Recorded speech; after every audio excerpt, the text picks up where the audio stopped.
Hi friends, సింధూర చంటి దగ్గరికి వచ్చి చంటి బాబు గారు అని పిలుస్తుంది. మీరు కొనిచ్చిన బట్టలు ఎంత అందంగా ఉన్నాయని చూస్తున్నాను అని అంటాడు చంటి. మీకు నిజంగా ఆ బట్టలు అంత బాగా నచ్చాయా అని సింధూర అడుగుతుంది. నిజంగా నేను ఎప్పుడూ ఇలాంటి బట్టలు వేసుకోలేదు అని చంటి చెప్తూ ఉండగా భవతి వస్తుంది. ఇంతకీ ఆ బట్టలు ఎక్కడ తీసుకొచ్చావమ్మా? ఆ షాప్కి సంబంధించిన బిల్ ఏమైనా ఉందా అని వెటకారంగా అడుగుతుంది భవతి. బిల్ కూడా ఎక్కడో పడిపోయిందని చెప్తుంది సింధూర. నువ్వు పారేసిన బిల్లు మరి వదిన గది దగ్గర దొరికిందేంటమ్మా సింధూర అని భవతి అంటుంది. మీరు చెప్తుంది నిజమా అమ్మగారు అని చంటి అడుగుతాడు.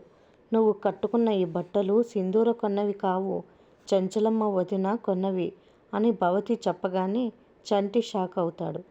సింధూర చంచలమ్మ మీద కోపంతో చంటి ఆ బట్టలు తీసి నేల మీద పడేస్తాడు. సింధూర చంటికి నచ్చజెప్తూ ఉంటుంది. ఏమండి అది కాదండి అని అంటూ ఉండగా మీరు ఏం మాట్లాడకండి అని వేలు చూపిస్తూ కోప్పడతాడు చంటి. సింధూర చంచలమ్మ చాలా బాధపడతారు. మరిన్ని అప్డేట్స్ కోసం ప్లీజ్ సబ్స్క్రైబ్ చేయండి. Thanks for watching.